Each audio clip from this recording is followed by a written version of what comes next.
জায়েদ খানই আমাকে করেছিল, সে খানই আমাকে করেছিল। জায়েদ খান ভাইয়া শুরুতে ছিল, থাকবে, সমস্যা নাই। এই এতিরে দেখছেন না, এতি কি করতে পারে না, শাড়ি কাপড় বাঙালিয়ানের যে কাপড় চোপড় আছে ওইগুলা পরতে পারে না। কারণ কি? কারণ হচ্ছে যে ও জীবনও পরে নাই। ওর বাপ মা জন্ম দেওয়ার পরে যে ওয়েস্টার্ন জামা কাপড় পরাইছে। তো ওয়েস্টার্ন জামা কাপড় কোনটাকে বলে?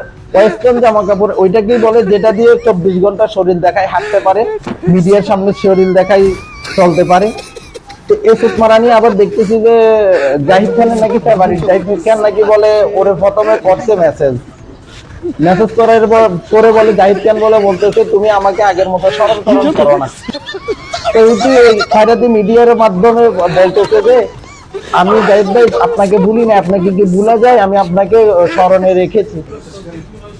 তো জাহিদ খান তো চিনছেন কোনটা? ওই জাহিদ খান সবচেয়ে বিগত সরকারের আমলে সবচেয়ে বেশি ছাগলের 3 নাম্বার বাচ্চার মতো লাফালাফি করছে এই জাহিদ খান। যেখানে সেখানে সব জায়গায় জাহিদ খান। জাহিদ খানের মতো নিকৃষ্টতম একটা পাবলিককেও মিডিয়ার মতো এই খয়রাতি মিডিয়া গুলো প্রচন্ড হারে কি করতে প্রচার করতে।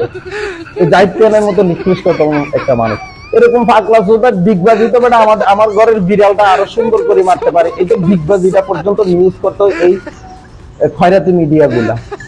আবার খয়রাতে আবাল চোদা মানে যাদের রুচি দুর্ভিক্ষ চলতেছে তারা মিলিয়ন মিলিয়ন ভিউ দিচ্ছে এই জায়েদ খানের ভিডিওতে। তো এই মেয়ে বলতেছে যে আমি কি করতে পারি না, আমি ওয়েস্টার্ন জামা কাপড় ছাড়া আর কিছুই পরতে পারি না। তো ওয়েস্টার্ন জামা কাপড় ছাড়া আর কিছু পরতে না পারার পিছনে তো কারণ পুরো আপনাদেরকে বলেই ফেলেছি। কারণ তো একটাই, সেটা হচ্ছে যে অশ্লীলতাকে প্রমোট তো যেভাবে সেভাবে করতেই হবে। এই যেমন এই ইতি যদি গাভিনেত্রী হয়ে থাকে, ইতির মুভি কে দেখবে? ইতি যদি মডেল হয়ে থাকে তাহলে তো ঠিক আছে, শরীরের বিনিময়ে টাকা ইনকাম করবে, এতে করে কোনো সন্দেহ হয়। কিন্তু ওরে নিয়ে নিউজ করতে হবে রে কেন বাবা? ওরে নিয়ে জাতীয় পর্যায়ের মিডিয়া গুলো পর্যন্ত কেন নিউজ করতে হবে? বিনোদনের নাম করে আপনি যাকে তাকে খাওয়াই দিতে বসে থাকবেন, এটা তো হচ্ছে না। তো আমি বলি না, সবচেয়ে লজ্জাহীন ব্যক্তিগুলো হচ্ছে যে গাভিনেত্রী গুলা, সবচেয়ে লজ্জাহীন ব্যক্তিগুলো হচ্ছে যে গাভী নেতাগুলা। এদের কাজে হচ্ছে যে সমাজটাকে অশ্লীল ভাবে তুলে ধরা। অভিনয় করবে তার মানে এই নয় যে অশ্লীলতা প্রমোট করবে। অভিনয় করতে গেলে অনেক ভাবেই অভিনয় করা যায়। অভিনয় করতে গেলে নিজের অস্তিত্ব টিকিয়ে রেখে অভিনয় করা যায়। অভিনয় করতে গেলে অশ্লীলতার বিরুদ্ধে গিয়ে অভিনয় করা যায়। কিন্তু এই নিকৃষ্টতম পাবলিক গুলো অভিনয় করার নাম করে অশ্লীলতাকে প্রমোট করে, এবং একটা সংস্থা আছে তাদেরকে প্রচন্ড হারে টাকা দেয়।